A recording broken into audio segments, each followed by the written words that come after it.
Est-ce qu'on peut déjà parler justement de cette attaque déjouée à Armbida? On en a appris. Qu'est-ce qui s'est-il passé exactement, sur la base bien sûr donc, des renseignements dont vous parlez? Armbida devait se faire en même temps qu'un autre événement à Ouagadougou ici. Donc on suivait tous les deux. Ici à Ouagadougou, moi je n'ai pas pu suivre, mais je sais que d'autres services ont suivi. Il y a eu des montages pour essayer de s'en prendre à un chef coutumier et aussi essayer de mettre en conflit les populations. Donc ces montages, on les connaît.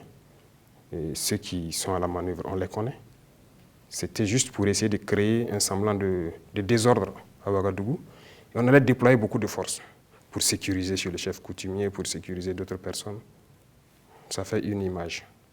Et dans le même temps, d'autres acteurs donc, devraient frapper quelque part.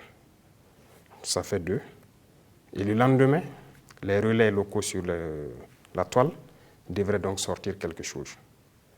Et donc on savait. Donc nous on était concentrés plus sur l'autre côté où des civils, beaucoup de gens allaient mourir. Donc on savait que l'ennemi a infiltré, il a des véhicules piégés. Et c'est où il allait frapper. On était à cette analyse jusqu'à la dernière minute où on a pu quand même savoir c'était où. Dieu merci, on les a détectés vers 1h quand ils partaient pour l'action. Et on a frappé et détruit tout. Donc, et exactement, pendant le même temps après, on a appris que l'événement qui devait se déclencher aussi a été déclenché. S'ils avaient réussi leur coup, on aurait dit qu'il y aurait beaucoup de morts. Pendant ce temps, on déploie des forces ici pour, soi-disant, protéger le pouvoir. C'est ce qui allait sortir le lendemain. Voilà, pendant que les gens meurent, ils sont là à déployer des troupes pour juste garantir leur pouvoir. Ils allaient accentuer sur ce phénomène. Donc, c'est pas... rien n'est anodin. Et beaucoup de choses sont liées.